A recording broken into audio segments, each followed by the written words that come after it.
Hello and welcome out to another Insights. As is obvious, a little behind again this week, and it's crazy. I'm not a fan of making excuses, so I don't make excuses for myself. I hate to say I don't know that I even really I do. I mean, just life's busy, crazy, trying to keep things going. We've got online classes we're doing, getting prepared for the Super Summit's not that far away, or it's now the Success Symposium it's called. So used to the Super Summit because it's been so many years, but so yeah, just lots of things going on. And like I said, I don't want to make excuses. I'm just going to apologize and say I'm sorry for the delay. Trying to I've been trying for 3 or 4 weeks now to get back on track with all this stuff going on, which I've explained. Um, so and I'm getting there slowly, and it's never as fast as we want it to be. Kind of like trading, right? We want to get to our destination. We want to have massive success instantly, but it's a process. So, with that in mind, I want to get right to the motivational quote, and I love this. I don't know that Will Smith is the one credited saying it, but obviously it's his picture. It doesn't have his name on it, so I don't think he said this. I think this is something that somebody else has said, but it says, set a goal so big that you can't achieve it until you grow into the person who can.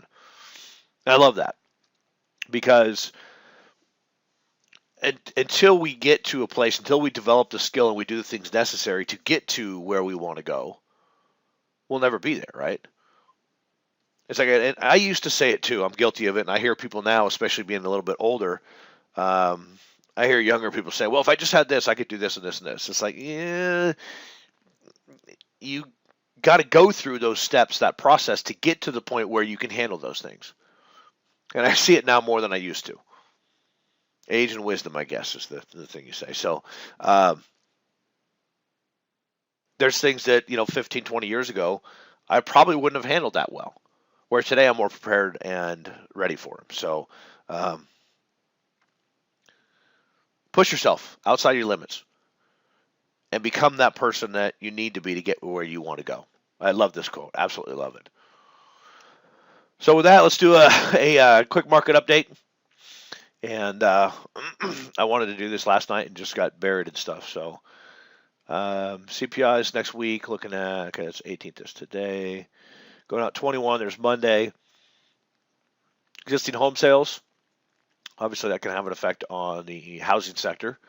Consumer confidence, manufacturing business expectation, core PPI, RPI. What's that? This is why I just look at this sometimes and shake my head because there's so much data coming out now. RPI is what? I don't even know. It's hard to weed through it all, and I think I would imagine that most people are like me. They've just given up on it. Say forget it. What's the ZEW current conditions? ZEW economic sentiment, wage inflation. I don't remember seeing that one before. That one could be helpful to see, but I mean, imagine if you're a fundamentalist and you look at all this stuff and try to figure out the fundamentals of the economy and how they're really going. There's core retail sales. Looks like Wednesday. Um, Consumer confidence. I thought that was coming out the 21st. 18th. Yeah, there's consumer confidence showing on the 21st and then on the 25th too. Is that a weekly thing? I don't. That's how sad it is. I don't pay attention anymore. I didn't think consumer confidence was weekly. I thought it was every month. There's GDP quarter of quarter. That's what Thursday, I believe, is the 25th. Yeah. No, next Friday. Next Friday. So that's it for next week as far as economic data goes. And looking through the markets, this is gonna be a quick one. I mean, the markets are just. I don't understand this. It's just bullish as can be. I mean, things are just trucking along, and to me, it's really just kind of mind-boggling because you look at the economic data, you look at the sell-off, you look at everything that's going on. Unless the market is looking at, the election cycle this year could have an effect on the market. If it's looking like Trump's getting the Republican nomination, and well, it looks at this point like it's going to be Trump and Clinton. And I don't want to get into politics, but at the same time, it is part of the equation. So we kind of have to touch on it at least. Um, Trump obviously is a fairly good businessman. I mean, he's created a multi-billion-dollar fortune. So he is not only a good businessman, knows what to do financially, but you don't get to a stage like that unless you're a phenomenal leader. You don't create a billion-dollar empire unless you are a great leader. And really, in my opinion, what we need in this country is a leader, not a politician, a leader. And I think that's why Trump is doing so well. Even though there's things that I don't like him on, there's other parts that I do. And really, the main thing that I want is somebody that's a leader, that's got the guts to say what needs to be said and do what needs to be done. Unfortunately, in my opinion, this country's been riddled with politicians and not leaders. We keep electing politicians. We need to elect a leader. So, and that's why I think Trump is getting so much traction, because he's bringing leadership to the table. And I don't think, I hate to say it. I mean, I don't hate to say it. I actually like to say it, but there's a lot of people that think that Hillary can win and people can't beat her. It's like, I don't think she has a chance in all get out. I mean, she has so many negatives and so many things hanging over her head, and it blows my mind that people are going to nominate her. She'll still probably do okay, but I think we could see the largest landslide in history, but I don't know. I mean, I've been surprised before, could be surprised again. So, but the point that I'm getting at is, if the market's looking at this and saying, you know what, they think Trump's going to get elected, that could be one possible explanation for the rally. I mean, it doesn't make a lot of sense. Volume's drying up, even though it continues to march higher. But if Trump does get elected, I think the market would be very happy with that.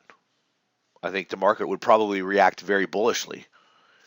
So, I mean, we have to wait and see, but until he's actually elected. But I don't know that that has much of an effect. I don't know that there's that big of an effect on the market. So, it's hard to say. It's really hard to say. But I mean, we see this, and honestly, it's frustrating for me because, I look at the volume, and I think I said this the other day, watch the volume being light, and I don't want to pull the trigger on a trade because I think this thing's going to roll over at any moment and possibly crash like we did, 2-3 months ago. And so getting into a bullish position is a little nerve-wracking when the expectation, at least from my perspective, is for a drop. So it makes it hard. And you can see how low the volume is compared to what it was, back in January, February when it was selling off. And it looked like it was just going to keep trending lower. So, yeah, it's difficult. This is a difficult spot to be. So, but you can see the S&P, I mean, we're right up there, and it's I think it's too overextended, but that's the hard part. I said that a couple weeks ago. I think it's pretty far extended and probably pull back, but it keeps on marching higher.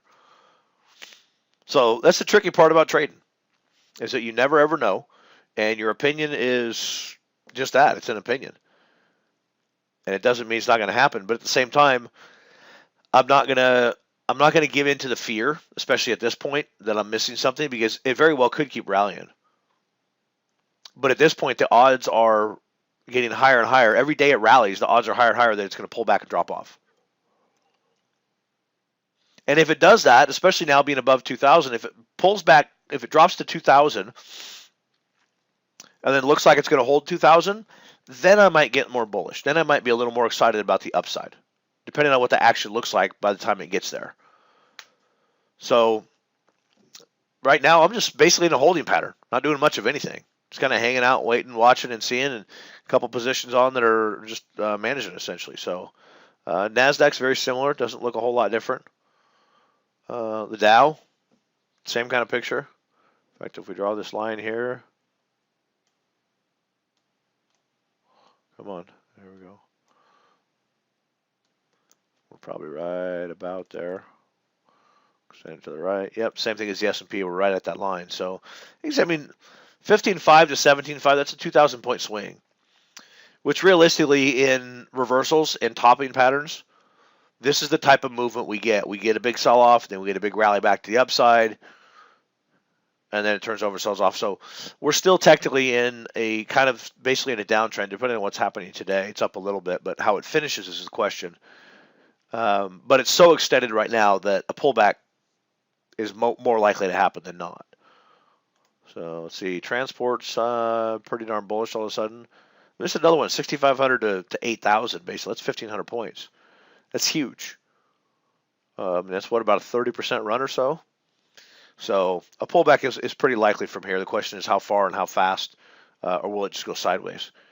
And you can see the Russell the last couple of weeks has not participated in the rally like the rest of the markets. which could be an indication that, I mean, the Russell was doing this, got bearish before every other market, if I recall. And the Russell being the small caps, they pretty much lead the economy to a certain degree out of recessions and also into recessions. And we're due for a recession. And in a lot of respects, we're kind of in a recession. It just depends on how technical you want to get with it. So let's take a look at the VIX. And the VIX is back down in that lower range, about 15. But we'll see. You know, it's hard to say what's going to happen next. And notice the VIX really hasn't been this low since, I mean, it's been quite some time. We go all the way back to August of 15 when it was below where it's at. And it stayed above this, 14 area for the past several months, since November, basically. So, yeah, I mean, according to the VIX, it's time for a turnaround from here. So, but we'll see. Hard to say, and we'll just go with it. And I'm going to be cautious right now with any trade I put on, just because the market is a little tougher to figure out. You know, back here when it was selling off and everything looked right, it wasn't as difficult. But right now it's just kind of, hard to tell. So, with that being said, wrap it up and be back in a little bit with another one. Take care. Bye-bye.